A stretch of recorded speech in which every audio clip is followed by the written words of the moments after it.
It get started at the right time this morning, so that's good. Well, this morning for me, it's 8 o'clock in the morning here in sunny Panama. It's a bit overcast today. Bit overcast. Do you want to see what it looks like while you're there? This is what it looks like out in the lagoon at the moment, and I'm getting bitten. I'm getting bitten to death by the bloody no-see-ums, little midgies, little sandflies. Very, very, very upsetting. So let me get plugged in. So every time I tap the screen, you don't hear a horrible noise. I'm now plugged in. Hello. I'm going to just attach that to myself. There you go. Is that good? Can you all hear me now? Excellent. Afternoon all, says Sean. Hello, Sean. I'm going to try not to touch the screen because there's an annoying thing where I can't read your messages when they pop up unless I touch the screen, and I'm going to try and get around that today. Hey, Malzet says, hello. Does that mean hello? I've actually got a brew today. I've actually got a cup of tea. Oh, yeah. Awesome. I mean, the milk's not quite right because it's UHT. You can't really get fresh milk out here in the sticks. But nice cup of tea that. I brought the tea bags over from the UK on purpose because you can't get decent tea anywhere but Britain, pretty much. Unless, obviously in India you get good chai, and in China you get good green tea, and in the Middle East they have these little shot glasses of very, very strong tea with loads of sugar in, which is great. But trying to have tea with milk in it in other countries, if you're going to be using that yellow label Lipton shit, it's never going to work. It's just going to taste like dishwater. Don't even try it. Don't even try it. Bring some Tetley from home. Bring some Yorkshire tea. Bring some PG Tips. Doesn't matter, as long as it's British tea that you bought in Britain. I know it's not really British, but strong black tea. That's what you need. Mazel's it. Mealtime. Getting a greeting in Germany during work. That's from Job. Oh, thank you very much. And same to you. Alice Durham saying hi, all badgers. And Gallifreyan asking how Plum's getting on. I'm going to talk a little bit today, while I swing in this hammock, about doing a digital detox, because that was part of my plan to be on this island. And it's bloody difficult. Well, where are you holidaying? I'm not holidaying. This is a working holiday. I'm actually on my island in Panama, Ginger Island. It was an island that I won in a game show 10 years ago. Problem is, my family and my girlfriend and everyone are in the UK, all my friends, and I don't really get a chance to come out here very often. And while I've been away, climate change has meant that the sea levels have risen just an inch. That's all it takes. And that means that when you have the high tides, because the water's tidal, guys, it doesn't just rise an inch around the world all at the same time. It's not how it works. And we've been having these massive high tides, which brings water. Now, the island could get flooded before when, heavy rain or whatever, because it does rain a lot here. I'm in Bocas del Toro in Panama, and it's technically a rainforest. In fact, a couple of fun facts, okay? I don't know if you can see this, but see that island? See there's a gap. Can you see the gap? Can you see the gap? See the gap? Oh, I did that and lost connection. So the other island, the right-hand side of the gap, I don't know if you see me inverted or not. That's Salate Island. And David Attenborough was there a few years ago for the series Life in Colour. Did a whole thing about the strawberry dart frogs they have on the archipelago. There's like 1,000 islands here. And then you've got like the big islands, and each big island has its own morph of this particular frog, and it's really brightly coloured. You would have seen these frogs, like you'd look at a picture of all the different frogs from Bocas del Toro, and you'd be like, oh yeah, I've seen that before. Yeah. So Life in Colour. And also, if anyone remembers, the swimming sloth from Planet Earth 2, that was filmed a couple of miles over south of here in the, I want to say Vargaris Islands. Oh, I can't remember. Anyway, it's where the pygmy sloths live. Fun facts. I don't know if any more messages are coming up. Oh, they are. They're just not appearing. Which part of Yorkshire is Yorkshire tea from? Harrogate, isn't it? Plummed off. My Romanian friend says he went home last weekend to Romania and alarms going off on border with Ukraine. Yeah, not great. We're seeing. Yeah, we'll come to that in a moment. What I wanted to talk about first is the fact that it's so difficult to switch off. It is so difficult, and I've been trying to do this. So I'm here on this island. I'm trying to protect against climate change. So we're getting soil brought over, and we're building a little wall, a little defence wall along what we would call the windward side of the island, so the northern side of the island in this case, because that's where the tide's coming in.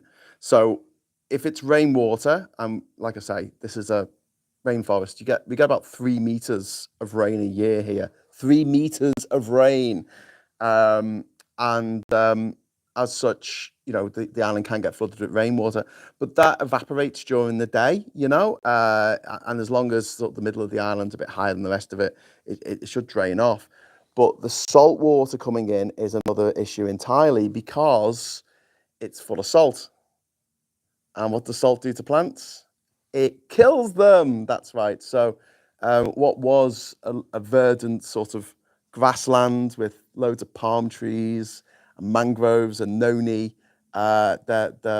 so many trees have died on the island.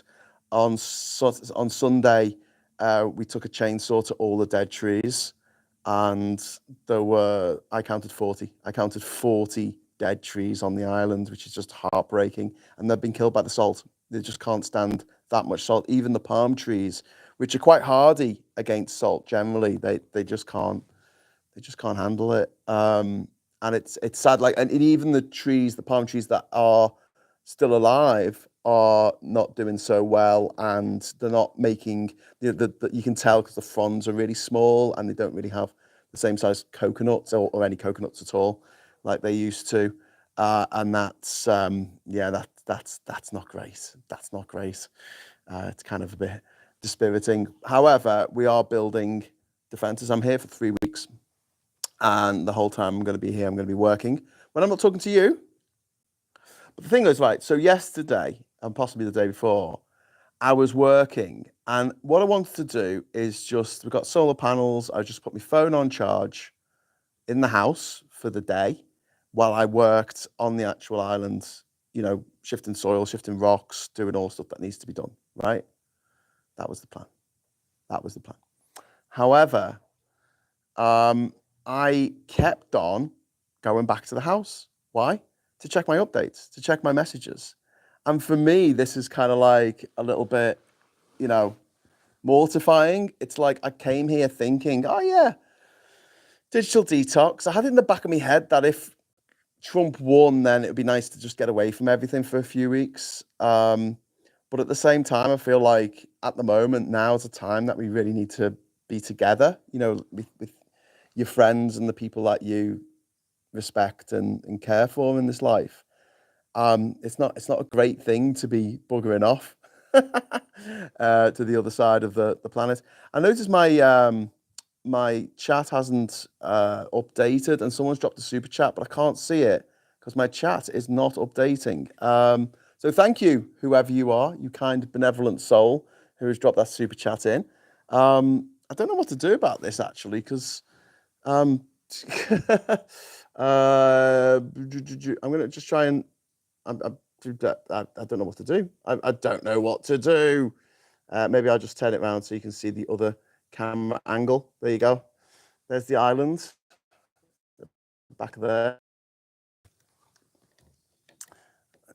There you go.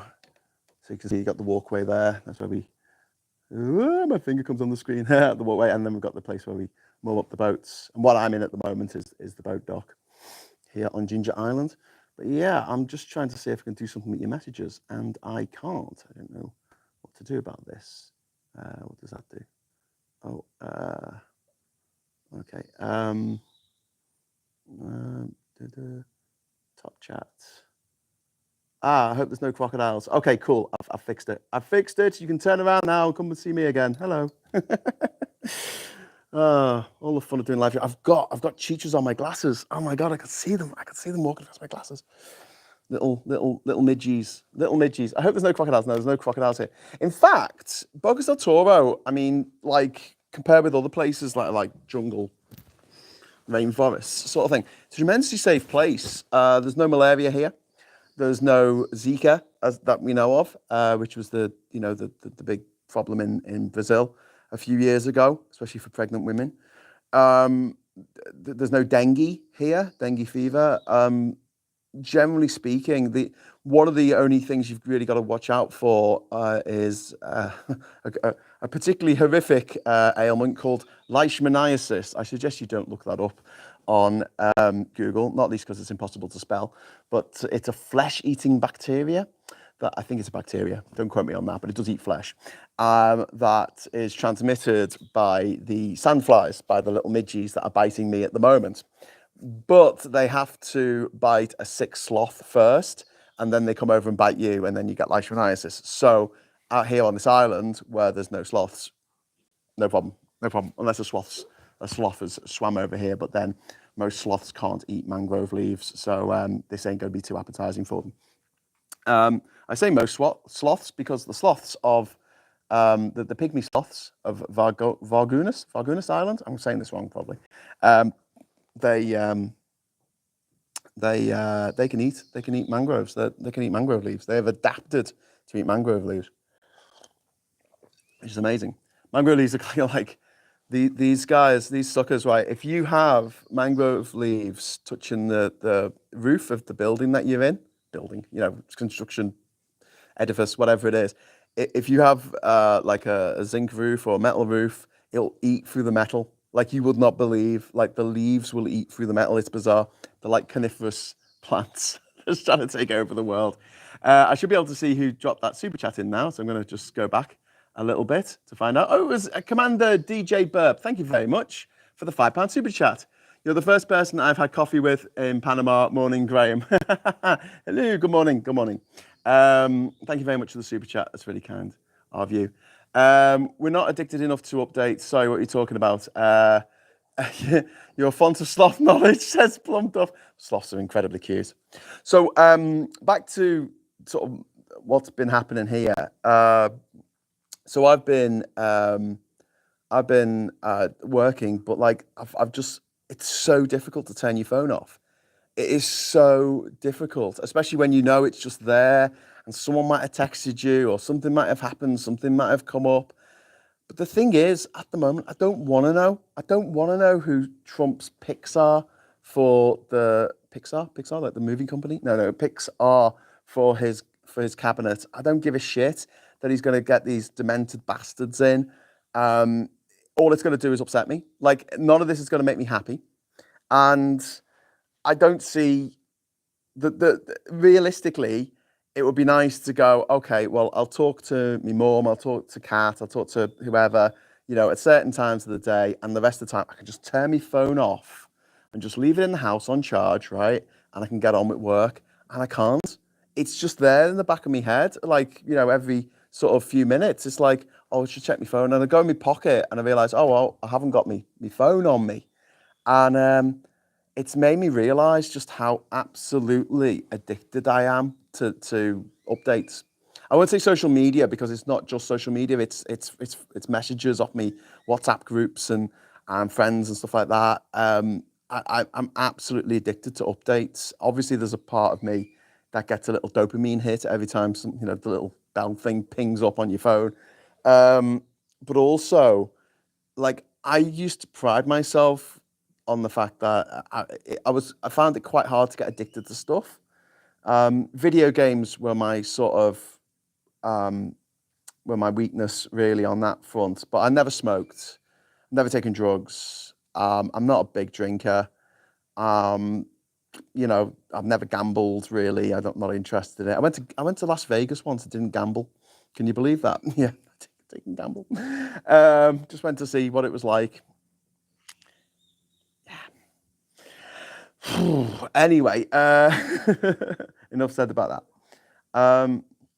But yeah, I do feel like I'm proper addicted to the updates, to finding out, what's going on. There's a thing in my head now that never used to be there. Like, don't forget, when I traveled the world, right, I didn't have a smartphone.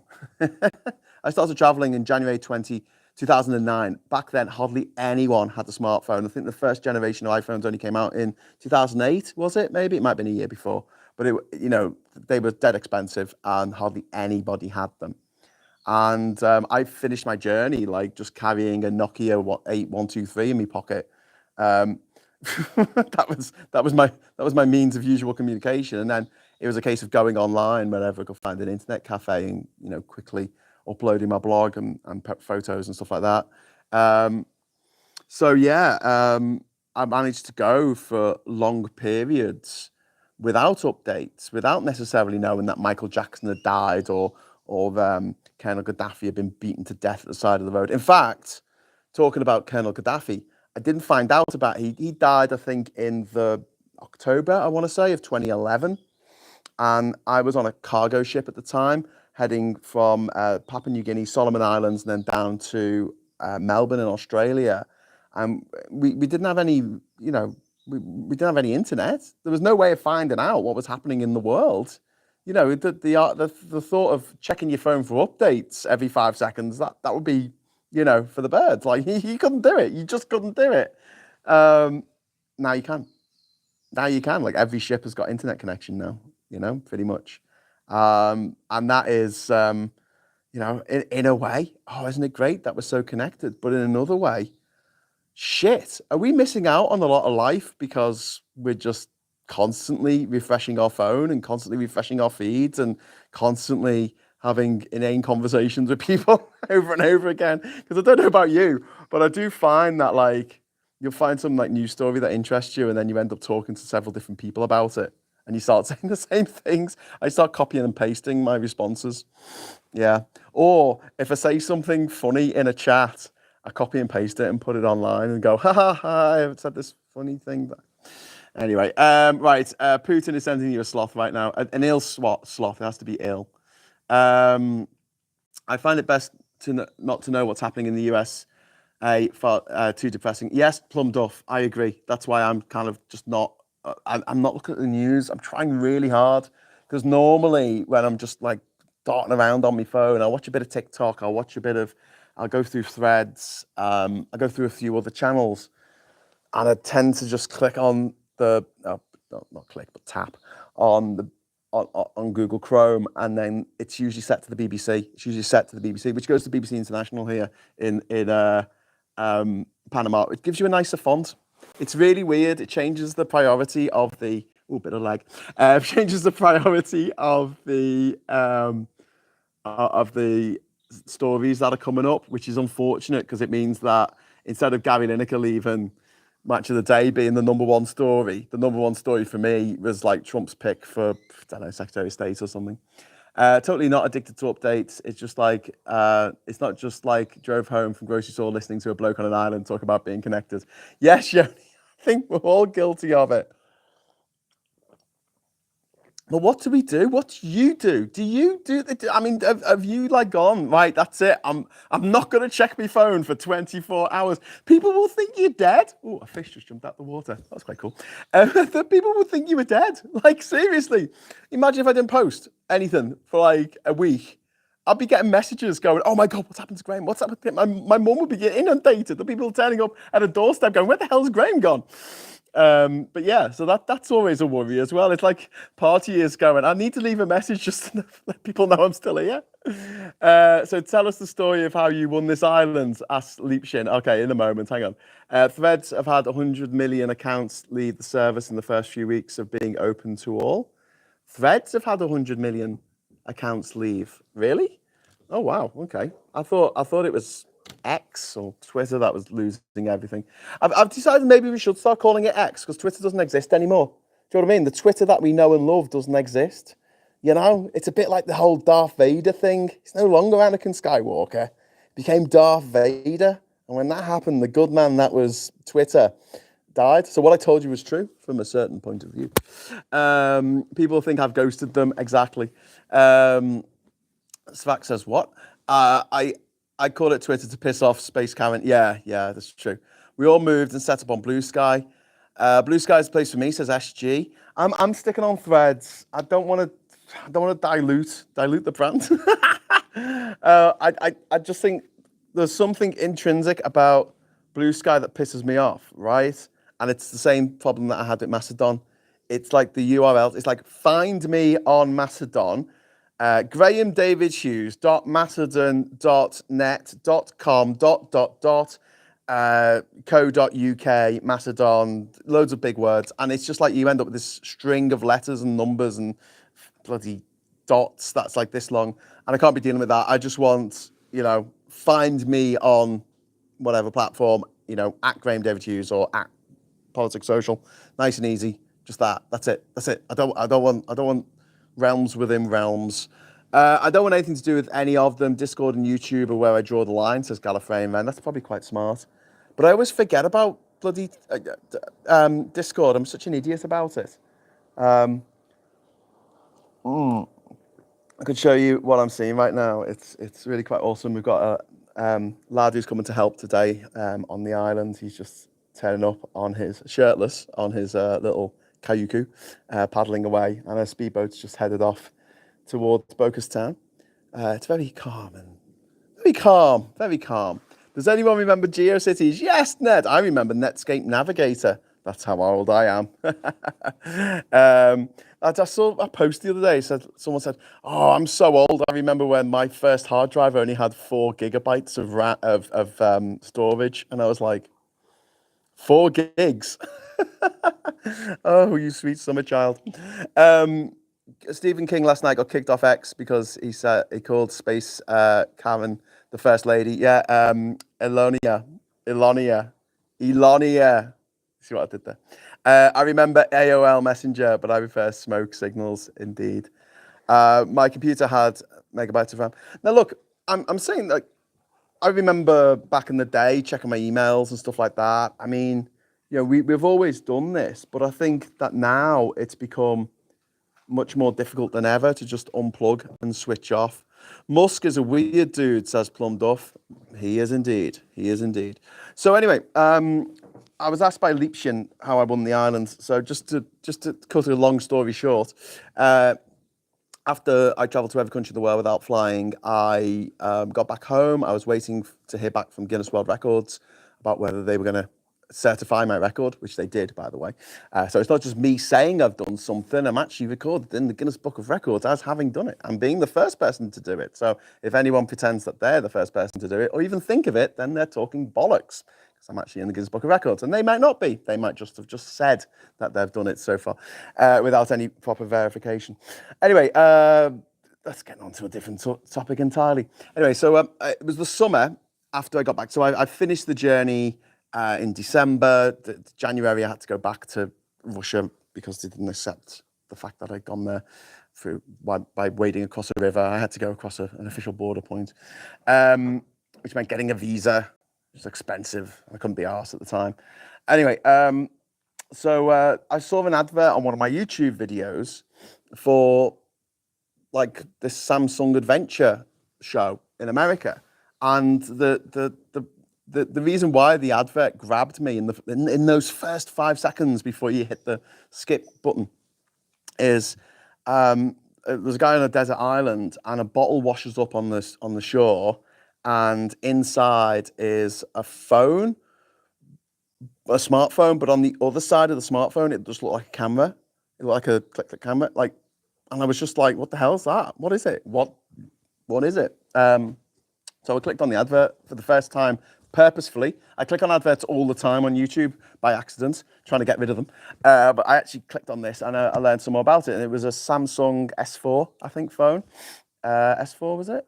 I don't know, something like that. Anyway, it was a camera phone that had a zoomable lens on the other side. It was fantastic. I mean, it was such a great little bit of kit.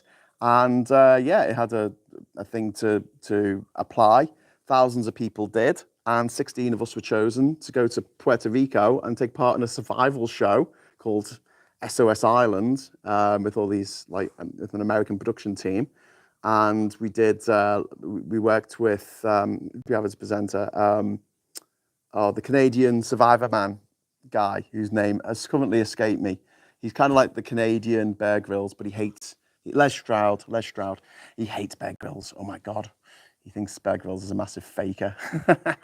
Anyway, so I was chosen to go to this boot camp in Puerto Rico, and I passed that. And then there were 8 of us that went to an island off the coast of Puerto Rico. And yeah, we had 2 weeks on the island. We had these tasks to do, like build a fire with 2 sticks and you know, use the driftwood to make a shelter and all this kind of stuff. And we had like a set time to do all these tasks. It was really cool. And I didn't actually win. I didn't actually win the tasks.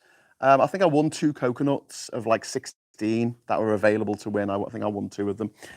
However, half the final score was a public vote. So I got all my mates to vote for me like crazy, and I won. So, Bear Grylls sounds like a Welsh restaurant to me, says Gareth man. Indeed. So, yeah, the prize was an island. And we found this island in the Caribbean, off the coast of Bocas del Toro in Panama. It's only 20 minutes from the main town, from the actual... There's an airport over there. Like, it takes you 20 minutes to get here from the airport. Like, really, really close. And, yeah, I lived here for 3 years off grid, just on, you know, rainwater collection, solar panels, having to fix everything when it went wrong. I learned a lot about plumbing, put in my own septic tank. I put in my own, Jesus, and my own toilet and all that kind of thing, and learned how to, you know, fettle a boat motor. Jesus, it was a steep learning curve, but I learned a lot of new skills. And yeah, and I only came back in 2017. Well, for 2 reasons. My dad had been diagnosed with dementia, but also I'd said that I was going to stand in the next election against my local MP in Liverpool, which was Stephen Twigg at the time, if he voted with the Conservatives to enact Article 50 without any provisos or amendments to protect the rights of British citizens living in the EU or EU citizens living in the UK. And he did vote for that. None of the other Liverpool MPs voted for it, but he did. And so I said, I'm going to stand against you in the next election, Stephen, because I helped get him selected, you see. So I was a bit miffed. I was a bit butthurt, as they say. And I thought that the next election would be till the far-flung future year of 2020. You know, 5 years since the last one. And then Theresa May called the snap election in March of 2017. And I was like, shit. And I remember I was sitting on the boat dock here and my phone just started going crazy. And I was like, what?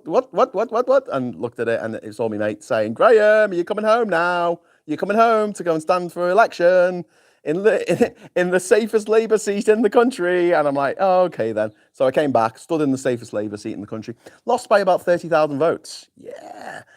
Which, you know, to be expected. But it was a nice experience, you know, stand as an MP and see what it's all about. But very, very, very difficult to get elected unless you're part of a political party.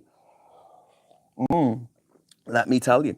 So yeah, I went home and helped to look after my dad, and then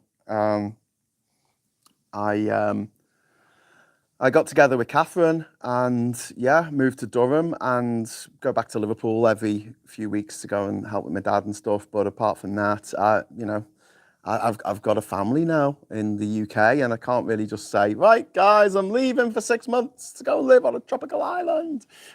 So yeah, and while I've been away, the islands sort of got a bit worse for wear because nothing lasts out here. This isn't necessarily Ishmael's fault, the guy who lives on the island here. So there's a local guy who lives on the island with his wife and occasionally with his 2 daughters, but they often live on the mainland. But yeah, nothing lasts. Like I can show you, if you can see, I don't know, you can't see up there, but basically there's a little USB port on the wall. See this piece of wood here, right? It goes up. There's a USB port. Oh, I can show you. I have to move this out the way. Hang on. Yeah, you can just about see it. See that box? See that box there? Hang on. See that box there? Yeah, that's a USB port that I put in a couple of years ago. And there's a solar panel on the roof here at the boat dock just to plug my phone in when I was down here. And it's completely corroded. Like you just can't leave anything out. Any equipment, any tools, anything, it just corrodes because It's so salty. Like this is salt water. This is a lagoon. It's not fresh water. So yeah, it's difficult keeping on top of things. It's like pure maintenance. Pure maintenance. Could you build a cage, please, Graham? I will send Farage over to you. No plum to what? Why would I want Farage over here with me? I'm having an all right time. Thank you very much. So you must be one of the only places where there isn't a McDonald's. Yes, sir. There is no McDonald's here in Boca Raton. There's no KFC. There's no Burger King. There's no Popeyes. There's no Starbucks. There's no Costa. There's no Nero. Yeah, there are literally no chains in the in the town except for Selena's Backpackers, and there was a Selena's in Liverpool until recently. But they started here. This is the first place they had the Selena's was in Panama, in Boca Raton. So, I was here when the place was getting built. God damn you! What's Oh shit! Marcus lost his dog today. Oh my god! Oh, I'll have to give him a shout. Oh, Marcus. Oh, he loved that dog. Is that Wally? Shit. Well, that's shit news, isn't it? This is why you shouldn't check your updates. You should just live in life in blissful ignorance. I bet there's a lot of creativity involved with working out there. Yeah. There's a lot of finding out. Not so much fucking around, just finding out. Just a lot of finding out. Yeah, I'm definitely gonna have to get in touch with Marcus and send him my condolences. Saturday Wally pasted Graham. Shit. What a year, for fuck's sake. RIP Wally. Shit. Yeah, it's been a bit of a shit year, isn't it? It's an even numbered year. I don't know if anyone else has ever noticed this, but like even numbered years are usually a bit more shit for some reason. I don't know whether that's just me and my life, but yeah, I can never get the hang of the even numbered years. Odd numbered years, yeah, I'm cool. I'm down with them. But there's a part of me that's just so sad that like it's ended this way, in that if Labour had, stormed to power in the UK and then Kamala had won and become the first, not only Indian, a person of Indian black descent to become president of the United States, but also the first woman to become the president of the United States. But instead, we've got a man who hates women, a man who would, if he could get away with it, he would rape his way through as many women as he possibly could, because he's a foul, disgusting hell beast.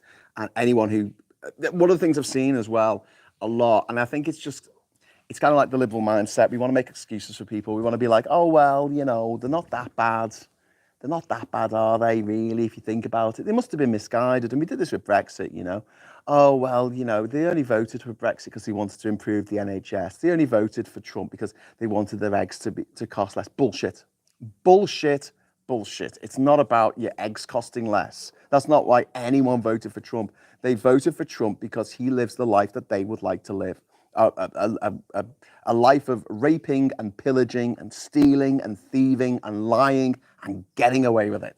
That's the bit they want for themselves. They want to get away with it. They see everyday life, as we all do, I guess, as a series of fines for making innocent mistakes. So, the other day, Kat dropped me off at the airport in Newcastle, and literally there's 2 short stay car parks for dropping off. One is free, right? And it's a bit more of a walk, but I only had my backpack, I wasn't dragged down with luggage or anything. And then there was one that was closer, right? And it's like short stay 1, short stay 2. So we were going to go to the short stay. I was driving. I was going to go to the short stay that you didn't have to pay for, but I accidentally turned into the bloody wrong one, didn't I? I turned it should have been 1, but it was 2. It was dark. It was nighttime. The lights weren't particularly great.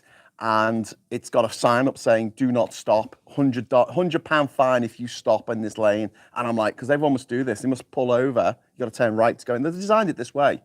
And £7. £7 to go in and come straight out. £7. And I did exactly the same thing in Liverpool once, where they got a roundabout and you go, you want to go to one car park to go pick someone up for free, which is further away, but you accidentally go into the lane for the closer the closer one that you're not even arranging to meet anyone at. Do you know what I mean? And you come back out at £7. Bang. So everything you do in this life, you go in the wrong lane because you've not been down that road before. You make an innocent mistake, and this happens all. You get on the train, the wrong train, or you think you got a split save ticket, so you stay on the same train, right? But no, actually, it's two different trains. And then you realise too late you've made an innocent mistake, or you've got on the train without getting a ticket because the ticket machine was busted, and you assumed you could buy one on the train, and they're like, no, that's a fine. £70, £100, £150, that's a fine. Every time you make any kind of mistake, you get a fine. And then they see someone like Trump or like Elon Musk, who are criminals. They're absolute, outright, arch evil criminal mastermind. Well, not masterminds, but they are criminals. They are international criminals, and they get away with it. They get away with rape. They get away with murder. 150 American agents were murdered were assassinated after Trump gave away the state secrets that he hid in his toilet to anyone who wanted to buy them. He made a lot of money out of those. So people see Trump and they go, I want to be like that. Not because they want to get away with driving in the wrong lane or stopping in a Hatch Junction or whatever for a few seconds. No. They want to get away with murder. They want to get away with rape. They want to get away with being a horrible human being because he does. That's what they want. And I'm not making excuses for them by saying, oh, they thought that eggs were going to be cheaper. They know who he is. They know exactly who he is. They know he's a racist. They know he's a bigot. They know he's a rapist. And they voted for him anyway. I'm sorry. No forgiveness in my heart at all. I'm not going to make any excuses for them. Because they did it on purpose. They did it eyes open. They can't say back in 2016, oh, we don't know what he's going to be like. They knew exactly what he was going to be like. And now they're celebrating the fact that he's not going to jail. Isn't that great? Isn't that wonderful? He's not going to jail for all the many, many crimes that he has committed. Dave Moore says £7 is nothing if you're a multimillionaire. Yeah, but if you're not a multimillionaire, it can be like an hour's wages after tax. I've exploded at these online leftists, says Duke Vengeance. They want back to the 16th century. Yeah, there's no excuse for electing for the second time. I know. I don't think there's an excuse for the first time, to be honest with you. I was never... You know me. You've watched this channel, I assume, for a while, and you know that I was never that. What's his name? That James O'Brien school of thought of, well, condemn the con men and compassion for the conned. I'm like, no. There were two types of people getting conned, right? There were people who get conned because they think they're giving to a charity. And I feel sorry for them. I feel really sorry for them. Someone who thinks that something really nice is going to happen if they give their money to this thing, and then that thing turns out to be a con. Yeah, I feel, honestly, in my soul, I think that is wrong, right? Where I have no compassion whatsoever is when someone has been conned because of their own greed or nastiness. No, sorry, no sympathy at all. You got conned. And do you know what? You probably deserve to be conned because you were being greedy. You thought you were going to make tens of thousands of pounds by doing nothing at all, except responding to an email from someone from Nigeria who was claiming to be a prince. Like, okay, you can forgive maybe people for being stupid, but that's greedy. That's just greed. Why should they get that money? They haven't worked for it. Why should the world work that way, where you just give them free money for nothing? No, I mean, I'm sorry to bring up a sort of Protestant work ethic here, but as someone who does work a lot for not very much, I really do feel like the way things should be is that if you put your money into things that get rich quick schemes, it's your own lookout.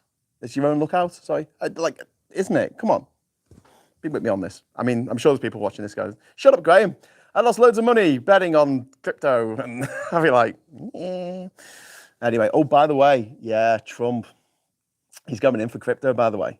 He's going to do some weird shit with the US Federal Reserve, with them buying loads of Bitcoin. Yeah, that's probably not going to end well. Oh, well, never mind. You can't con an honest man, says the movie, but it says nothing about a stupid one. No, you can con an honest man, Yoni. I think that you definitely can. Like I say, if someone thinks they're giving to a charity, but you're just taking the money for themselves, or they're investing in a medical breakthrough or whatever, or if they've got some disease and some con man comes along and gives them some snake oil and they pay top dollar for it, I feel really sorry for them because they haven't done those things out of malice, out of greed, out of a hunger to have more than everybody else, more than they possibly, their fair share, let's say. I know that's not the nice way of putting it because the way the world is stacked up, very few of us get our fair share. Thank you very much. But I do feel like, yeah, that honest people can be conned, but I don't think anyone who voted for Brexit and anyone who voted for Trump at either time can say that they were honestly conned. I mean, they just can't. There's a part of them that loves the fact that Trump is this tyrant, that Trump is a disgusting human being, that Trump is a blob of human putridness. That's what he is. He's like the flotsam of generations of rich nepo baby shitbags who get away with murder because they were born rich, because their mummy and daddy were rich, and they've been told all their life that they're amazing, even though they're fucking incompetent at like even the most basic of things. And they ride on their luck. They ride on their luck. But luck gets a lot further when you've got literally nearly every billionaire in the world backing you, which Trump has. And if we want to annoy Trump, by the way, just so you know, he gets very upset when you point out that Elon Musk is pulling his strings, okay? So if you do call her Elonia, call her the First Lady, do what you like, but keep doing that because Trump might see it. Oh, Ivan, thank you very much for the super chat, mate. £10 super chat as a fly goes up my nose. Hi, Graham. I hope you're having a great time. As soon as Trump comes on TV phone, I turn off immediately. I have zero tolerance to him, and I have to protect my mental health. No ifs, no buts. Yeah, absolutely, mate. I do the same. I can't stand his fucking face. And I'm going to be doing the same thing. If I do a video about Trump from now on, it's going to have that butter over his face in the same way that I had the frog over the face of Farage. I don't want to look at those ugly motherfuckers. They're so ugly. They're just disgusting. I can't stand them. Cannot stand them on any level. And I know you might think, oh, Graham, that's a bit harsh, you can't help how you look. Yeah, he doesn't have to paint himself orange, mate. He doesn't have to have hair plugs. He doesn't have to, he doesn't have to be the way he does. He does that on purpose. He thinks he looks good. An orange Hitler. Jennifer, to be privileged enough to live in a world that voting for Trump will not negatively affect you directly. That's how I see a lot of Americans now. That are mostly racist, sexist. Yeah, I think they are racist and sexist. Gallifreyan men. Oh yes, I forgot to say the butter made me chuckle heartily. Gallifreyan men. Yes, it does look surprisingly like him. Alf Smith says, do you think Trump will realise Elon thinks he's playing him before Elon realises Trump thinks the same? I don't know. It's like some terrible, unfunny black comedy, isn't it? A comedy farce. You can see the cruelty in their faces. Yeah, absolutely.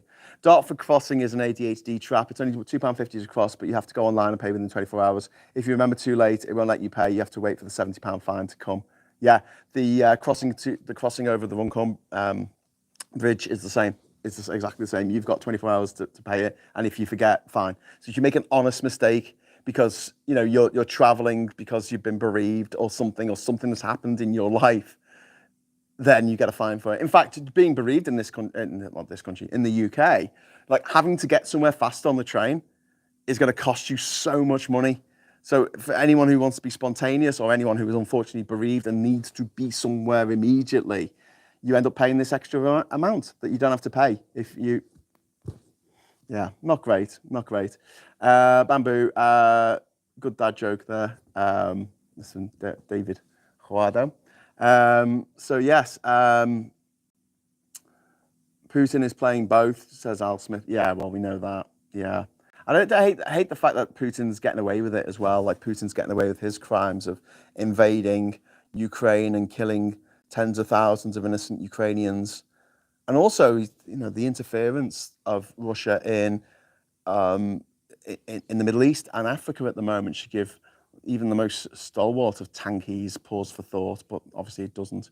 He's allowed to do that. No one else is, you know. The financialization of everything, indeed. Trying to go through the Dartford Tunnel with a hazardous tanker and overtake a car, get pulled at the other end. Do you know, I think I might have told you this, but when our car arrived last year, a few weeks later, we got a thing through the post saying that we got a fine for going through the Tyne Tunnel without paying.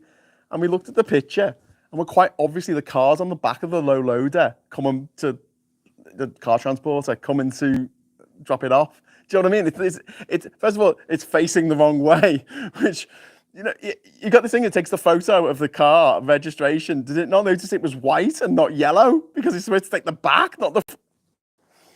Anyway, so yeah, and it was obviously at like 45 degrees. It was like, your car has crashed in the tunnel. It's a fine for not paying. And yeah, we had a load of hassle trying to get that because of the way we had released the car. Basically, the leasing company paid the fine without even thinking about it and then passed the fine to us. And we were like, what the hell? Like, seriously? Yeah, so even if you don't make a mistake, even if you've not even done anything wrong, it costs you money in this life. And Trump gets away with it. Trump makes more money. Elon's probably going to fall out with Trump anyway. Elon's not learned the number one lesson. Don't try and take the spotlight off Trump. Don't try and become more popular. Only room for one narcissist at the top, indeed. Are you on the island on your own, Graham? What's it like at night as time traveler? No, I'm here with Ishmael, who's currently working.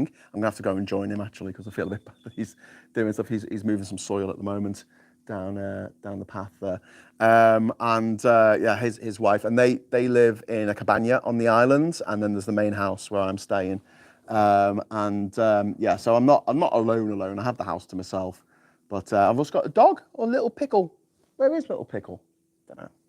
Got a little dog here as well to keep me company. So yeah, I'm not on my own like I used to be. I mean, when I lived here for 3 years, if there was no one visiting, I was literally on my own on an island, and it's a kind of strange experience, especially when you're someone who's quite sociable and someone who's not alone very often. I know I travelled alone, but one of the old tropes about travelling alone is you're never alone for long because you end up making friends and talking to people more because you're not in a couple or you're not in a group. Yeah, so I had times when it was just me and my dog Campesino, who sadly passed away now. Me and Campesino on the island, and I just come down here to the boat dock, and I just have my laptop on my legs and just write and have a couple of cold beers in a cooler and put a line in the water to catch a fish. Catch a fish about once a week, maybe, if I was lucky. I used to use sausages. Like, you know those horrible sausages, you know, the ones you get in hot dogs? I used to cut them up and then put it on the hook, put it in the water. Didn't even have a fishing line or anything, just... Although once I did have a fishing line and I was sitting here, I was sitting there where there's the steps going down into the water there, but I was just sitting there and I had my laptop on. I was watching The West Wing on my laptop and it was nighttime and I was holding on to the fishing rod and the episode of The West Wing finished and I was trying to change it with just one finger and I was like, oh, just hang on. So I moved over to use my right finger because it was easier for me. And as soon, they must have been watching. As soon as I let go of the fishing line, it just ran whoosh, out into the water because a fish had come and grabbed it. I was like, how did you know? So yeah, anyway, yeah, not great. So since then I just tie a fishing line to one of these bits on the side here and then just throw it in the water. The fish will come along and I could eat the fish. Although, got to say, scaling a fish is a pain in the arse, absolute pain in the arse. If you leave any scales on at all, like, it's horrible because you get a scale in your mouth. It's really hard to get them out because they're really flat. They're like very flat slices of bone, effectively, and they get stuck at the top of your mouth and like trying to get it out. We've got a little fish. Got a little fish running around in the water. I'm trying to see if there's anything exciting. Sometimes we get an eagle-spotted ray will come out here to the boat dock. You see them in the water. The water's very, very, very clear around here, which is amazing. I don't know if you can see into the water there, but if you look straight down, it's crystal clear, especially when it's very calm like this, which is really, really cool.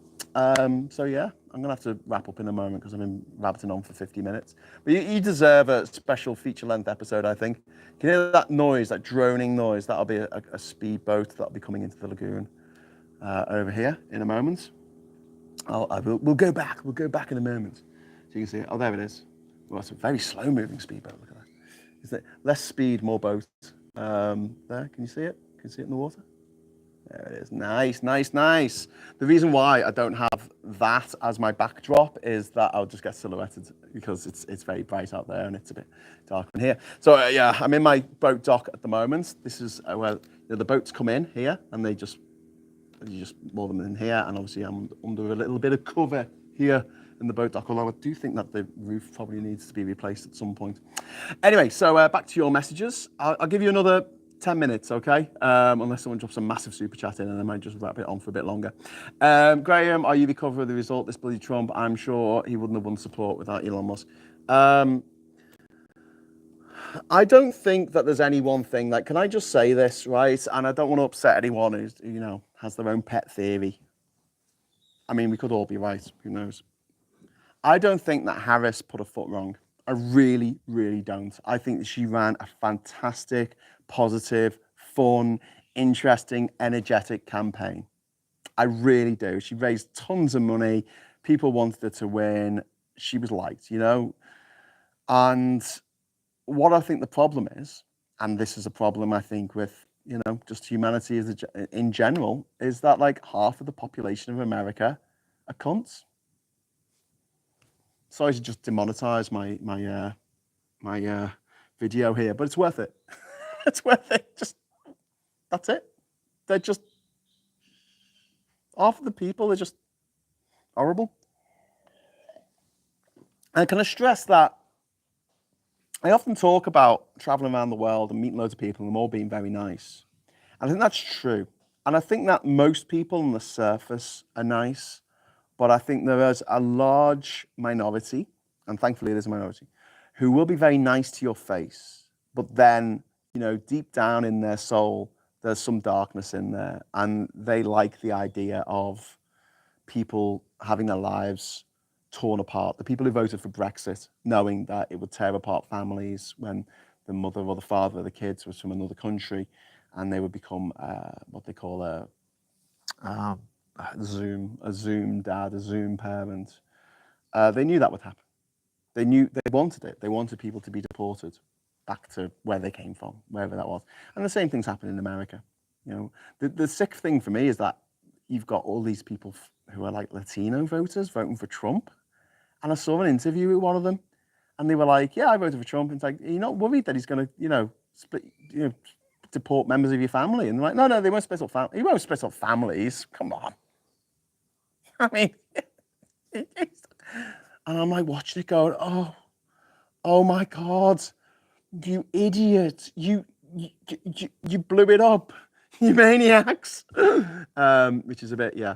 Did we get another super chat in? Yes, we did. Number 3. Thank you very much. Oh, electric powered boat's a thing yet? No, because you might get electrocuted by a shark. Thank you very much for the super chat there, number 3, Richard. And Darian's dropped £20 in for the beer fund. Thank you so much. I'm on the water because it's not even 9 o'clock here yet. Beer here now. That's what I say. What's I was saying? Say it like it is, Graham. Well, yeah, I will. That's it.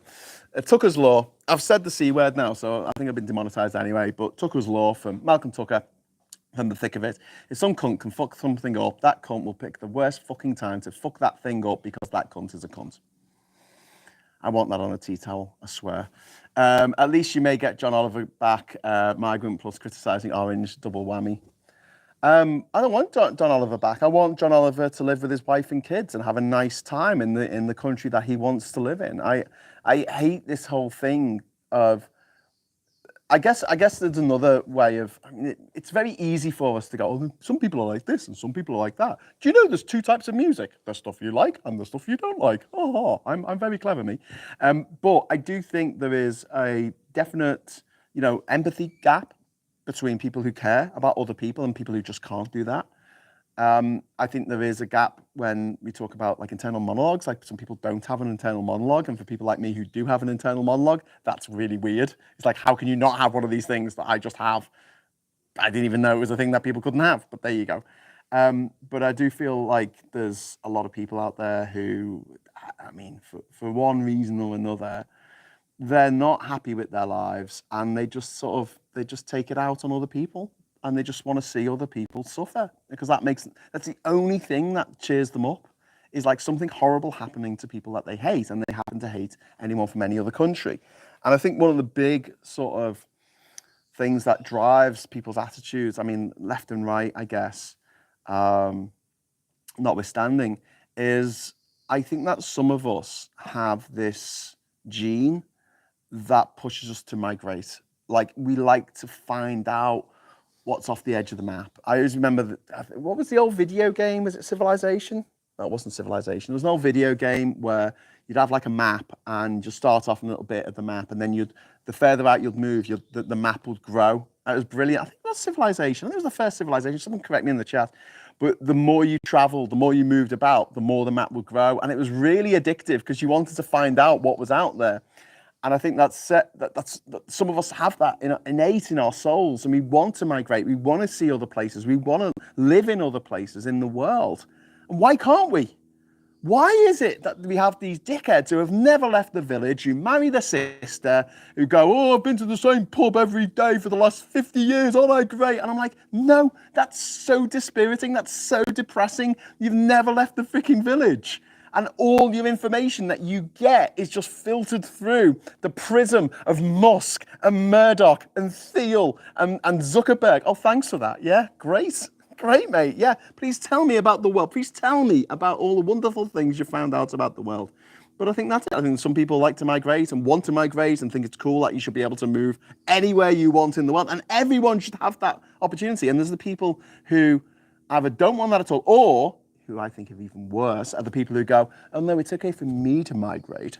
Darling, I'm an expat. I'm an expat. You are a lonely immigrant. I'm an expat. Let me live in your country. It's fine, you know. I'm rich. I'm going to benefit everybody. Yeah, right. Anyway, right. So demonetized. Yeah, I did. To make up for being demonetized from Colin Baker. Thank you very much for the £5, mate. That's really kind of you. Minecraft does that. Yeah, probably. I don't think Graham has been demonized. Demonetized. But we got an ornithological. No, that's birds, isn't it? We've got a question about the fauna of Ginger Island. What reptiles do I have? We've got no frogs on this island, unfortunately.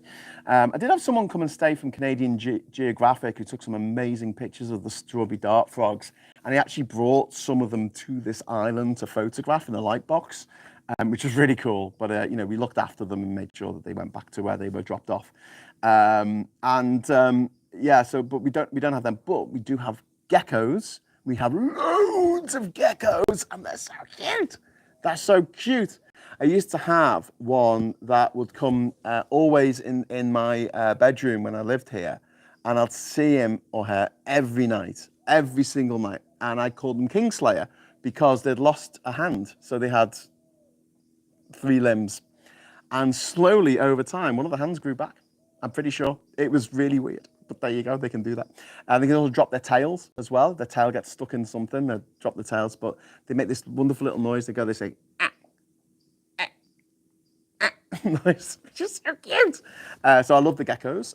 There are scorpions now and again on the island, as Marcus discovered when he stayed here 3 years ago. He had to wash in the morning, a bucket wash, and then he put his shirt on. He just hung it up on the side, and he had omens. Fucking hell, he was actually quite calm about it. I think I was more freaked out. There was a scorpion on his t-shirt. Yeah, a bit scary. But yeah, I don't think they can do you that much harm. I don't think. They can't kill you. Unless they pierce you in the heart, and then you'll be in trouble. We've got golden orb weaver spiders, I think they're called, on this island, who are the spinners of the strongest silk in the spider kingdom. And they're fantastic. They sit in the shape of an X in the middle of a web, and they're huge. They're about 1.5 inches big, by about 1 inch, maybe bigger, maybe 2 inches big. They're quite big, but they're the females, and the males are tiny. The males are like super tiny little things. And what the males have to do in order to mate is they have to basically creep along this massive, massive web that the female is in the middle of. And they have to reach her and jump on top of her and have sex with her. Before she realizes, before she feels the vibrations of them creeping up, okay? If she feels the vibrations, she turns around in an instant and eats them, okay? But even if the male makes it all the way to the female and successfully impregnates her, or fertilizes her, I guess, the female eats the male anyway. So it's a suicide mission, no matter whether, you know, they make it or not. It's a suicide mission, which I think is objectively hilarious. What else we got in the island? We've got parrots come and go on the island, which is fun. We've got a blackbird that makes really, really weird noises. We've got flycatchers, birds that are just beautiful, with yellow plumage, and they're quite amazing. We've got, in the water here, we've got bioluminescence. So if you swim at night, it lights up, it glows. You can move your hands around like this and you light up, you glow like you're, you know, a wizard or something. Which is really fun. And sometimes we get fireflies in the mangroves, and we also get like, we've got loads of crabs, we've got like mud crabs that live in the mangroves, and they've got like one big right claw. They haven't got anything on the other side. There's just one big claw, and then there's like little tiny claw. I call them wanker crabs, because they've got this big right claw. Anyway, so yeah, loads of them on the island as well. But yeah, the birds come and go, but you can probably hear them bird song in the background there. But fire ants, we get fire ants on the islands. So you've got to like clear up your food. Don't leave your food out, goddamn, or the fire ants will come and you will know about it. What else have we got here? Sounds like the Wirral. Alan says, had a birthday meal at an Indian restaurant once with that song on constant loop. I don't want to know, it'll give me earworms. Graham, I would have the whale of a time then, a zoologist dream. Sounds like my local nightclub. Well, the wonderful fauna of this archipelago are the strawberry dart frogs. Look them up. Honestly, I'm going to finish in a minute, so just look them up. Strawberry dart frogs. They're absolutely wonderful. So colourful. They're really tiny as well. Like they're only like this big. And then there's the sloths. And there's a sloth sanctuary just over the border in Costa Rica. We're quite close to the border here. And then there's the leatherback turtles. So up on Isla Colon, the main island over there, which has the airport on it, the northern end of that island, so the south is a little peninsula that comes out, and that's where we've got the airport and the town. The north of the island is pretty much all jungle. And there's a beach that runs down the eastern side of the island, and it is, oh, here's Pickle. Hello, Pickle. The beach is where leatherback turtles come to lay their eggs. So yeah, look, we got a little guy. Oh, little girl. Sorry, Pickle. We called her Captain Picard, and then we found out that she was a girl, so we changed the name to Pickle. Hello, Pickle. Hello. Hello. Do you want some food? Do you want some food? Yeah, I think Pickle wants some food. Right, I'm gonna go and feed Pickle, and then do some work on the island. I'm going to do a guided tour of the island, which I'll be putting on this channel. Someone pointed out to me that, like, I said, I can't really put it on Politics Social. It's not political. I said, yeah, you're fighting against climate change, and climate change is political. Get molested by this dog. Oh, you're so cute. You are so cute. No one needs to see me in my little shorts, my little short shorts there. They're actually Bermuda shorts, but they've kind of come up. I shouldn't have shown that, should I? Not appropriate, young lady. She's gone off now. Anyway, see you soon, everyone. Pickles, Pennsylvania. Hello there, time traveler. What a beautiful place. Doggo! Yay! Everyone loves little doggo. Okay, so I'm gonna get going now. Oh, hi, Mum. Bye, Mum. My mum's just come on the chat. My only nan would live in the windiest country in the world, and then have a little ratty dog who hates the wind. What a cutie. Oh, thank you very much. Pickle's quite cute as well. Okay, so I'll be back tomorrow at 1 o'clock your time in GMT. And until then, I'll say thank you so much for watching, and I hope you had a nice chat. And again, like if you, I should say this, but like next time around, if you do want to join the chat and you're watching, just subscribe to the channel, wait for 30 seconds, and then you'll be able to add your thoughts to whatever you want. So until then, I'll just say thank you so much for watching. And until next time, hello, good evening, welcome, and goodbye.